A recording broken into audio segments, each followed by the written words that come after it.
Hello everyone, welcome to my channel Shilpi's cooking world. আশা করছি সবাই ভালো আছেন। আজ আমি পটলের একটি রেসিপি আপনাদের সাথে শেয়ার করব, আর সেটি হলো দই পটল। এটা খেতে খুবই টেস্টি এবং তৈরি করাও খুবই সহজ। আশা করছি রেসিপিটি সবার খুব ভালো লাগবে। রেসিপিটি ভালো লাগলে আমার চ্যানেলটি সাবস্ক্রাইব করে পাশে থাকা বেল আইকনটি ক্লিক করবেন। চলুন তাহলে রেসিপিটি দেখে নিই।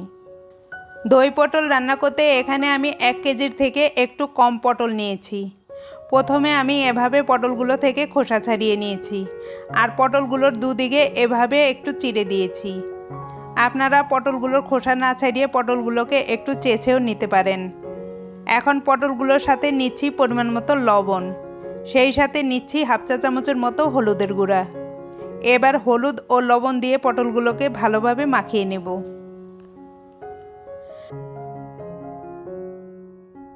মাখানো হলে এগুলোকে এক সাইডে রেখে দেব। এখন আমি মশলার পেস্ট তৈরি করব। এজন্য একটি বাটিতে নিচ্ছি 1 চা চামচ জিরার গুঁড়া, 1 চা চামচ ধনিয়ার গুঁড়া, হলুদের গুঁড়া নিচ্ছি হাফ চা চামচ, নিচ্ছি 1 চা চামচ লাল মরিচের গুঁড়া। এখন অল্প পরিমাণ পানি দিয়ে মশলাগুলোকে একত্রে মিশিয়ে নেব। এভাবে মশলাগুলোকে রান্নার আগে একত্রে করে নিলে রান্নাটা অনেক ইজি হয়ে যায়। এখন এটাকেও এক সাইডে রেখে দেব। এখানে একটি ব্লেন্ডারে জগ নিয়েছি, এর মধ্যে নিচ্ছি 10-12টি কাজু বাদাম। আমি কাজু বাদামগুলোকে অল্প পানির মধ্যে আধা ঘন্টা ভিজিয়ে রেখেছিলাম, আর এই পানি সহই আমি কাজু বাদামগুলো নিয়ে নিলাম। নিচ্ছি হাফ কাপ টক দই, কাঁচামরিচ নিচ্ছি 5টি। এবার এগুলোকে একসাথে ব্লেন্ড করে নেব। এখন আমি মিহি করে ব্লেন্ড করে নিয়েছি। এবার আমি রান্না করতে চলে যাচ্ছি। এখানে একটি ফ্রাইং প্যান চুলায় বসিয়ে তাতে দিচ্ছি 1/3 কাপ সরিষার তেল। আমি এই রান্নাটা সরিষার তেল দিয়ে করব।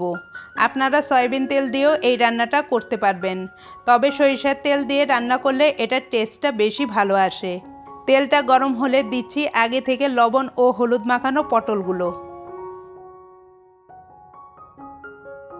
পটলগুলোকে চুলার আঁচ মিডিয়ামে রেখে 2 থেকে 3 মিনিট আমি উল্টিয়ে পাল্টিয়ে ভেজে নেব। পটলগুলো এখন ভাজা হয়ে গিয়েছে। এবার এগুলোকে আমি তেল থেকে তুলে নিচ্ছি।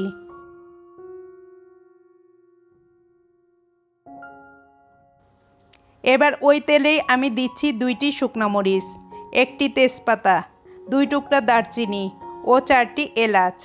এগুলোকে একটু ভেজে নেব। গরম মশলা ভাজার সুন্দর অ্যারোমা বের হলে দিচ্ছি হাফ চা চামচ জিরা। এখন জিরাটাকে একটু ভেজে দিচ্ছি 1 টেবিল চামচ আদা বাটা।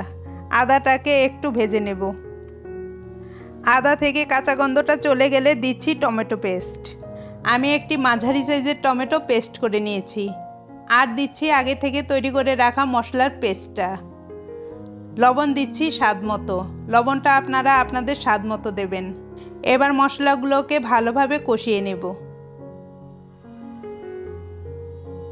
এখন মশলা কষে গিয়ে তেল উপরে উঠে এসেছে।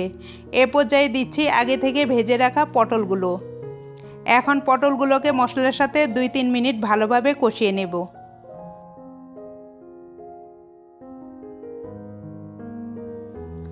পটলগুলো মশলার সাথে কষানো হলে দিচ্ছি হাফ কাপের মতো পানি।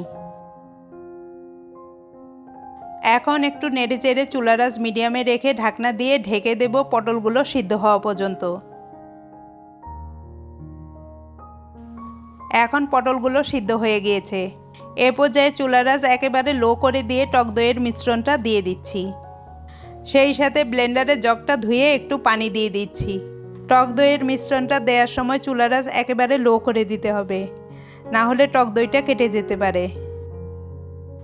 সব কিছু আবার একত্রে মিশিয়ে দিচ্ছি 1 টেবিল চামচ চিনি, দিচ্ছি হাফ চা চামচ গরম মশলার গুঁড়া, কিশমিশ দিচ্ছি 1 টেবিল চামচের মতো।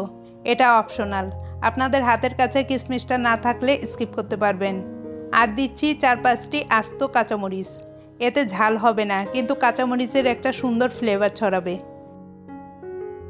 এবার সব কিছু একত্রে মিশিয়ে আবার ঢাকনা দিয়ে ঢেকে আমি 3-4 মিনিট রান্না করব।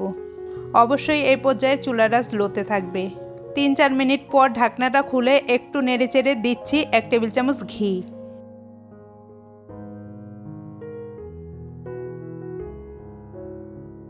ঘিটাকে ভালোভাবে মিশিয়ে আবার ঢাকনা দিয়ে ঢেকে 2 মিনিট আমি দমে রেখে দেব। 2 মিনিট পর রান্নাটা আমার হয়ে গিয়েছে। এখন তেলটা উপরে উঠে এসেছে, দেখুন কি সুন্দর একটা কালার এসেছে। আর গ্রেভিটা আমি দেখাচ্ছি, গ্রেভিটা এমন থাকবে, ঠান্ডা হওয়ার পর গ্রেভিটা আরও ঘন হয়ে যাবে। আমি এখন চুলা থেকে নামিয়ে এটাকে সার্ভ করে নেব। এখানে একটি সার্ভিং ডিশে পটলগুলোকে আমি সার্ভ করে নিচ্ছি। এটা গরম ভাতের সাথে খেতে খুব ভালো লাগে, আবার পোলাও, রুটি, লুচি ও পরোটার সাথেও খেতে খুবই ভালো লাগে। এই তো খুব সহজেই তৈরি হয়ে গেল আমার খুবই সুস্বাদু দই পটল। আশা করছি রেসিপিটি আপনাদের খুব ভালো লেগেছে। রেসিপিটি ভালো লাগলে ভিডিওটিতে লাইক ও কমেন্ট করবেন এবং সেই সাথে আমার ভিডিওগুলো ফ্যামিলি অ্যান্ড ফ্রেন্ডসদের সাথে শেয়ার করে সাথেই থাকবেন। আজ এ পর্যন্তই।